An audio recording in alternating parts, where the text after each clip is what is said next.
तो देवी और सज्जनों, आज आपकी कैलेंडर पे डेट हो रही है 6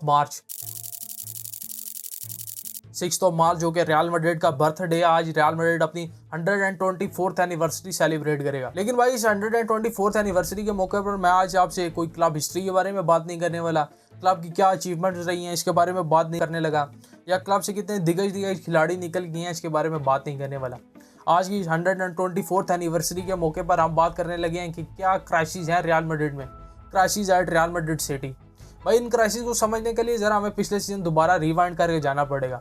पिछले सीजन जब टीम कार्लो एंचेलोटी के अंडर परफॉर्म कर रही थी तो हम सब ने भाई कार्लो एंचेलोटी को ब्लेम किया कि दद्दू के टैक्टिक्स भाई वर्क नहीं कर सकते, ये दद्दू का जो सा बॉल है कार्लो बॉल ये अब वर्क नहीं कर रहा, इसीलिए कार्लो एंचेलोटी को ये टीम छोड़ के जाना पड़ेगा। लेकिन पिछले सीजन भाई टीम को मेजर क्राइसिस का सामना था और वो क्राइसिस थे इंजरीज। भाई कार्लो एंचेलोटी के अंडर टीम को इंजरीज थी, जहाँ पे एडर मिलिटाओ पहले एक टांग में ACL करवा के आता है तो आते साथ ही दूसरे टांग में ACL हो जाती है, कारवाल इंजर रहता है और ऑन एंड ऑफ भाई विनीशियस और सब प्लेयर्स ऑन एंड ऑफ इंजर होते ही रहते हैं, जहाँ पे जूड बेलिंगम भाई टूटे हुए अपने शोल्डर के साथ खेलता रहता है।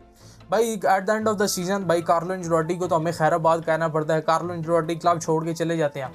लेकिन भाई वो क्राइसिस जो से कहीं ना कहीं उधर ही रहते हैं। अब बातें हैं भाई ज़ाबी अलोंसो। जब ज़ाबी अलोंसो इस टीम को टेक ओवर करते हैं तो हर डिपार्टमेंट में ज़ाबी अलोंसो अपनी पसंद के बंदे लेके आते हैं। फिटनेस डिपार्टमेंट में अपने बंदे, कोचिंग डिपार्टमेंट में अपने भाई, स्ट्रैटेजी डिपार्टमेंट में अपना, ट्रेनिंग कोच अपना, हर डिपार्टमेंट में अपना बंदा लेके आता है। और ज़ाबी अलोंसो के अंडर टीम कितना अच्छा परफॉर्म कर रही है, कितना बुरा परफॉर्म किया है इसकी बात तो हम नहीं करेंगे, लेकिन एक चीज़ में टीम काफ़ी अच्छा खासा परफॉर्म कर रही थी, वो था भाई फिटनेस डिपार्टमेंट।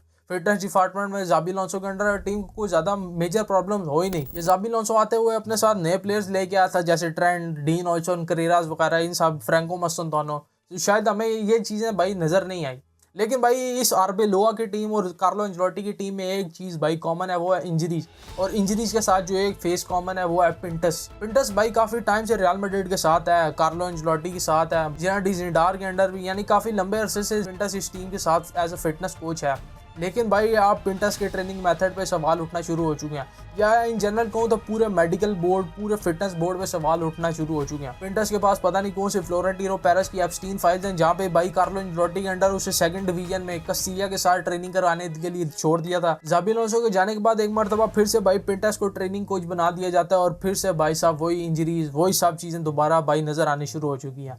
जूड बेलिंगम इंजर, एडर मिलिटाओ इंजर, रोड्रिगो ACL इंजर। रोड्रिगो को ACL भाई उसके करियर के लिए इतना बड़ा सेटबैक साबित हो सकता है, क्योंकि रियल मैड्रिड के साथ वो जैसा मर्जी परफॉर्म कर रहा है, रियल मैड्रिड उसे मिनट्स दे रही है या नहीं दे रही, लेकिन भाई ब्राज़ील के अंडर, कार्लो एंचेलोटी के अंडर वो अच्छा खासा परफॉर्म कर रहा है। और इस सीजन भाई जिस तरह के वर्ल्ड कप है, ब्राज़ील के स्क्वाड के साथ कार्लो एंचेलोटी उसे लेके चल रहा है, जैसा मर्जी वो रियल मैड्रिड के साथ परफॉर्म करे। भाई उसकी फॉर्म ब्राज़ील के साथ अच्छी खासी चल रही है, भाई उसका world cup done and dusted है। 7 नहीं तो 9 महीने के लिए तो बंदा ACL के साथ जाता ही जाता है। Rodrigo is out for 7 months precisely.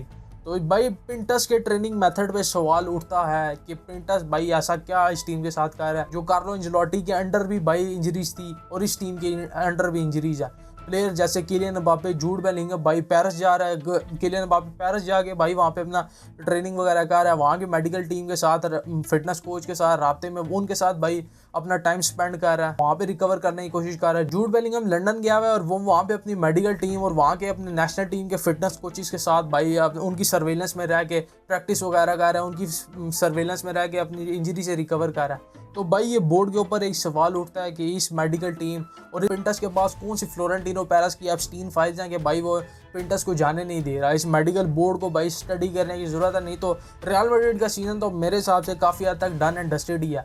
Man city भाई, मैनचेस्टर सिटी को हमने आगे फेस करना है और मैनचेस्टर सिटी को मुझे नहीं लगता ये टीम भाई खेलने के काबिल है। आज रात गेम खेला जाने वाला है सेल्टा विगो के खिलाफ, और सेल्टा विगो के खिलाफ स्क्वाड की हालत यह है कि हमें 8 रियल मैड्रिड कस्तिया से प्लेयर बुलाने पड़ रहे हैं, यानी सेकंड टीम से अकेडमी प्लेयर्स बुलाने पड़ रहे हैं अपनी मेन टीम को फिल करने के लिए। तो यानी 11 बंदे भी पूरे नहीं हो रहे। ये फिटनेस का हाल है इस टीम का, इंजरीज का हाल है। तो भाई इंजरीज के पॉइंट ऑफ व्यू से तो काफ़ी हद तक मुझे लगता है मैंने ब्रॉड डिस्कशन कर दी है। अब ज़रा बात करते हैं दूसरी जो खबरें आ रही हैं निकल के कि आर्बेलोला को भाई निकाल दिया जाएगा, उसे लात किक मारी जाएगी कि भाई साहब तू सेकंड टीम के साथ ही खेल, या जिधर मर्जी जा। मैस मिलानो एलेग्री को भाई साहब लाने की बात हो रही है। अब भाई साहब मैस मिलानो एलेग्री को बख्श दो। और जिस तरह का फुटबॉल, अगर आपको नहीं पता मैस मिलानो एलेग्री के बारे में, ज़रा जाके AC मिलान के 1-2 मैचेस देख लेना।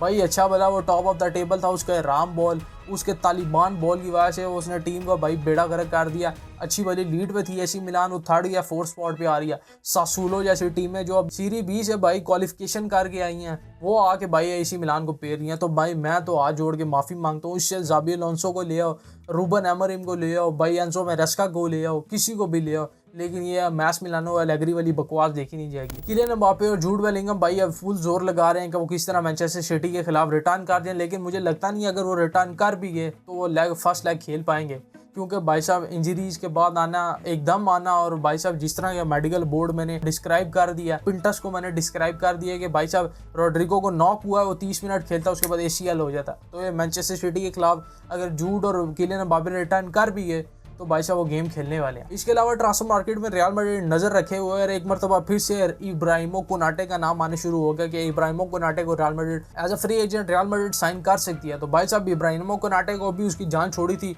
उसकी थोड़ी सी परफॉर्मेंस देख ली, वो एकदम अच्छा खेलने शुरू हो चुका है दोबारा, कंसिस्टेंटली 2-4-5 गेम में उसने परफॉर्म कर दिया। एक मरतबा फिर से इब्राहिमो कोनाटे आपकी लिस्ट में आ गया। उसके अलावा रॉड्री का नाम आ रहा है कि भाई मैनचेस्टर सिटी से रॉड्री को रियल मैड्रिड साइन करेगी। और एक और स्कैंडल या एक और भाई रिफ्ट जो निकल के आ रही है कि विनीसियस कह रहा है मैं छोड़ के चला जाऊंगा। ये अभी कोई क्रेडिबल सोर्सेज से न्यूज़ नहीं आ रही, लेकिन भाई ये न्यूज़ आ रही है, काफ़ी सोशल मीडिया पर इसकी बात शुरू हो गया कि विनीसियस कह रहा है मैं छोड़ के चला जाऊँगा अगर रॉड्री आएगा। तो भाई ये रियल मैड्रिड नहीं, ये लगता है Vinicius FC, Mbappe FC, Jude Bellingham FC, Rodrigo FC, ये रियल मैड्रिड CF नहीं है, ये भाई ये प्लेयर्स की ये टीम है, ये प्लेयर्स ऐसे चला रहे हैं। तो at the end of the day भाई सारी बात फ्लोरेंटिनो पेरेस पे आगे खत्म होती है कि एक टाइम पे फ्लोरेंटिनो पेरेस जब इस टीम को भाई ग्रेट बनाने के लिए मेहनत करता था, टीम का भाई दाग बिठाने के लिए कि यूरोप के ऊपर दाग बैठी रहे, ये टीम ट्रॉफी जीती रहे, 15 UCL का भाई जो हम फ्लैक्स मारते हैं वो उसको भाई अकम्प्लिश करने में फ्लोरेंटिनो पेरेस का एक बड़ा हाथ रहा है। लेकिन अब फ्लोरेंटिनो पेरेस की प्रायोरिटी लगता है चेंज हो चुकी है। फ्लोरेंटिनो की पेरेस की भाई प्रायोरिटी क्या है कि क्लब में भाई NFL की ऑफ सीजन NFL की गेम्स कराई जाएँ, टेलर स्विफ्ट के कॉन्सर्ट कराए जाएँ भाई सैंटियागो बर्नाब्यू पे, ये लगता है फ्लोरेंटिनो पेरेस की भाई प्रायोरिटी होगी है। तो भाई Florentino Perez is questionable for this behaviour, जैसा कि रियल मैड्रिड की मेडिकल स्टाफ और मेडिकल टीम को मैंने डिस्क्राइब किया, इन्हें भाई इन्वेस्टिगेट करने की ज़रूरत है। और फ्लोरेंटिनो पेरेस भाई जिस तरह थोड़े टाइम पहले अगर आपको पता हो या ना पता हो सवाल उठे थे कि फ्लोरेंटिनो पेरेस क्या मज़ीद रियल मैड्रिड का प्रेसिडेंट रह सकता है कि हमें अब नए प्रेसिडेंट की तरफ देखना पड़ेगा।